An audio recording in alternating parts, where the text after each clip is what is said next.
दोस्त मणिपुर चल रहा है। हम जब भी समाचार चैनल बोलते हैं तो बहुत कष्ट होता है समाचार। परंतु हमारा पहला नैरेटिव क्या होता है कि बीजेपी सरकार ने ये कराया या कांग्रेस ने पिछले इतने वर्षों में क्या किया, क्यों मणिपुर की घटना पुलिस से, सेना से कंट्रोल नहीं हो रही है। चलिए आज इसका पूरा विश्लेषण करते हैं। मणिपुर में कई सारी पहाड़ी जनजातियां निवास करती हैं। इसमें मुख्य हैं मैतेई, कुकी और नागा। अब आपको समझना होगा ये तीनों कैसी हैं अगर आप इस घटना का वास्तविक विश्लेषण करना चाहते हैं। मैतेई समुदाय का मानना है कि वो मणिपुर की सबसे पुरानी जनजाति है। उनके राजाओं ने ही कुकी और नगा को म्यांमार से मणिपुर बुलाया था एक युद्ध लड़ने के लिए। मैतेई में मुख्यतः हिंदू हैं या मुसलमान हैं। मैतेई जनजाति वर्तमान में केवल घाटी में रह सकती है। एक ऐसा नियम है जिसके बारे में मैं आगे बताऊंगा कि वो पहाड़ पर ना अपनी जमीन खरीद सकते हैं और ना निवास कर सकते हैं। कुकी और नगा जनजाति जो मुख्यतः ईसाई लोग हैं, ये पहाड़ पर निवास कर सकते हैं। इनका जो बाहुल्य है वो पहाड़ पर है। यद्यपि कुकी और नगा का भी आपसी संघर्ष का इतिहास रहा है।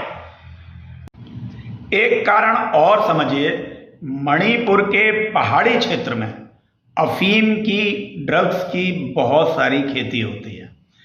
खास तौर से जब से म्यांमार में सैनिक शासन आया है और वहाँ बहुत ज़्यादा सख्ती हो गई है, तब से इसके जो स्मगलर हैं वो म्यांमार से मणिपुर की तरफ आ गए। और जो वर्तमान सरकार है बीरेन सिंह की, उसने ड्रग्स के ऊपर बहुत बड़ा एक अभियान चलाया है उसे रोकने का। अब जो वर्तमान में संघर्ष है उसका कारण समझते हैं। मैतेई ट्राइब यूनियन ने हाई कोर्ट में एक याचिका डाली कि उन्हें भी जनजाति का दर्जा दिया जाए। यदि उन्हें जनजाति का दर्जा मिल जाता तो इससे फर्क क्या पड़ता? फर्क ये पड़ता कि जो आदिवासियों को, जो जनजातियों को अधिकार हैं वो सारे मैतेई को मिल जाते, जो 1949 से पहले उन्हें मिले हुए थे। उन्हें घाटी के अलावा पहाड़ पर भी रहने का अधिकार मिल जाता। यह सबसे बड़ा कारण था। मगर कुकी ये सोचते थे या नगा ये सोचते थे कि मैतेई पहले से ही बहुत बलशाली हैं, उनका जो समाज है वो बहुत समृद्ध है, अतः उन्हें यह दर्जा नहीं मिलना चाहिए। 14 अप्रैल को हाई कोर्ट ने मैतेई समुदाय को जनजाति का दर्जा दे दिया। इसके बाद 3 मई को ऑल ट्राइबल स्टूडेंट यूनियन ने एक मार्च निकाला और 3 मई के उस मार्च के बाद ऐसी हिंसा फैली कि वो हिंसा आज तक नहीं रुकी है। दोस्तों, बहुत आसान शब्दों में पहले मैंने समझाया कि वर्तमान कारण क्या है। अब हम समीक्षा ये करेंगे आगे कि क्यों इतना बड़ा संघर्ष हो गया, वहां की पुलिस कुछ ना कर पाई, मैतेई और कुकी एक दूसरे के इतने बड़े दुश्मन क्यों हैं, यह समझने का प्रयास आगे करते हैं। इससे पहले एक बात जान लें कि जो वर्तमान मुख्यमंत्री हैं वो मैतेई समुदाय से आते हैं। आगे बढ़ने से पहले हमें सबसे पहले भारत के पूर्वोत्तर राज्यों को समझना पड़ेगा और उससे पहले भी अपने दिल में झांक कर देखना पड़ेगा कि जब भी कोई पूर्वोत्तर का छात्र दिल्ली में या हमारे आसपास पढ़ने आता है तो हम उससे पहला क्वेश्चन क्या करते हैं? भाई साहब, आप चाइना से हैं? यानी कि हमारे ही देश का एक विद्यार्थी अपने देश में खुद को पराया समझने लगता है हमारे भाव से। तो प्लीज पूर्वोत्तर के लोगों को सम्मान देना पूरा शुरू करिए। अब बात आती है पूर्वोत्तर के कुल 8 राज्य हैं जिनका क्षेत्रफल 2.62 लाख वर्ग किलोमीटर है, यानी कि उत्तर प्रदेश से भी बड़ा पूर्वोत्तर है। इसे गंभीरता से लीजिए। सारी सरकारों से निवेदन है, सारे उन लोगों से भी निवेदन है जो इस वीडियो को देख रहे हैं, प्लीज इस वीडियो को आगे फॉरवर्ड भी करिए, लोगों तक ये भाव जाना चाहिए। पूर्वोत्तर में कुल 8 राज्य हैं, सिक्किम, मेघालय, असम, नागालैंड, मणिपुर, मिजोरम, त्रिपुरा और अरुणाचल प्रदेश। दोस्तों, इनका जो बॉर्डर है वो बांग्लादेश से लगा है, चाइना से लगा है, म्यांमार से लगा है। अगर हम इन लोगों को पूरा सम्मान नहीं देंगे तो फिर चाइना को आने के लिए एक सॉफ्ट रास्ता मिल जाएगा। अब एक और महत्वपूर्ण तथ्य समझते हैं। भारत और म्यांमार के बीच एक संधि है FRM।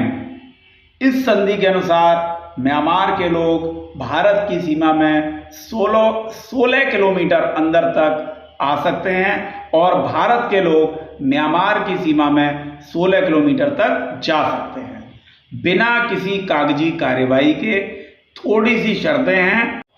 इन लोगों का बायोमेट्रिक टेस्ट होता है और यदि ये 72 घंटे में म्यांमार वापस नहीं जाते हैं तो इन लोगों की सूची ब्लैक लिस्ट में डाल दी जाती है, जिससे कि ये किसी भी प्रकार का भारतीय पहचान पत्र ना बना पाए। इस फ्री मूवमेंट को इसलिए इजाज़त दी गई कि बहुत सारे लोग जो म्यांमार की सीमा के पास रहते हैं या इन पूर्वोत्तर के राज्यों में रहते हैं, उनमें आपसी रिश्तेदारियां भी हैं और संबंध भी हैं।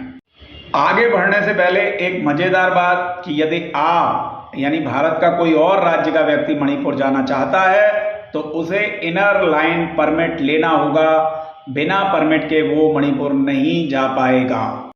आगे बढ़ने से पहले एक मजेदार बात कि यदि आप यानी भारत का कोई और राज्य का व्यक्ति मणिपुर जाना चाहता है तो उसे इनर लाइन परमिट लेना होगा। बिना परमिट के वो मणिपुर नहीं जा पाएगा। दोस्तों, अब कुछ मणिपुर के बारे में जानते हैं। आज़ादी से पहले मणिपुर एक राजा वाला जो था वो देश था, जिसके राजा थे बोध चंद्र सेन। जब भारत आज़ाद हुआ तो बोध चंद्र सेन ने भारत में विलय करने से मणिपुर को मना कर दिया। काफ़ी कोशिशों के बाद मणिपुर और भारत में समझौता हुआ कि मणिपुर स्वतंत्र संप्रभु राज्य रहेगा। में तय हुआ कि भारत सिर्फ रक्षा, विदेश और संचार के मामले देखेगा, बाकी सारे मामले मणिपुर की संसद स्वयं देखेगी। वहां के राजा ने मणिपुर की एक संसद बनाई और जिसका प्रमुख खुद को बनाया। भारत मणिपुर के महत्व को समझता था। कई दौर की बातचीत चली, तब 1949 में मणिपुर का पूर्ण विलय भारत में कराया गया और 1972 में मणिपुर को पूर्ण राज्य का दर्जा दिया गया। अब दुर्भाग्य देखिए, वहां पर कांग्रेस की भी सरकार रही, वहां की लोकल सरकार भी रही, बीजेपी की भी सरकार रही, पर कोई भी मणिपुर की इन जातीय जो संघर्ष की घटनाएं हैं उसे कम ना कर पाए। 1993 में कुकी और नगा के बीच संघर्ष हुआ जिसमें 750 लोग मारे गए। उसके बाद 97 में संघर्ष हुआ, 2003 में संघर्ष हुआ, 2009 में संघर्ष हुआ। संघर्ष की यह कहानी बहुत लंबी और भयावह। दोस्तों, आज का वीडियो बहुत गंभीर और चिंतनीय विषय पर बनाया गया है। मेरा आप लोगों से अनुरोध है कि इसे शेयर करें, दूर दूर तक लोगों तक पहुंचाएं। दूसरा मेरा आपसे अनुरोध है कि कृपया आप लिखें कमेंट बॉक्स में कि क्या करना चाहिए भारत सरकार को जो इस तरीके के संघर्ष रुकें। दोस्तों, जब ये वीडियो बाहर किसी देश में जाते हैं तो कोई कुकी या मैतेई समुदाय बदनाम नहीं होता, पूरा भारत बदनाम होता है। अतः हमारी भी जिम्मेदारी है कि हम अपनी सरकार को बताएं कि वो किस तरीके से इस सिचुएशन को कंट्रोल करे जो अभी तो उसके हाथ से पूरी तरह से निकलती हुई दिखाई दे रही है या निकल चुकी है। दोस्तों, मैं आपका बहुत धन्यवाद करना चाहूँगा जो इस गंभीर विषय पर आपने मुझे इतनी शांति के साथ सुना। जय हिंद, जय भारत।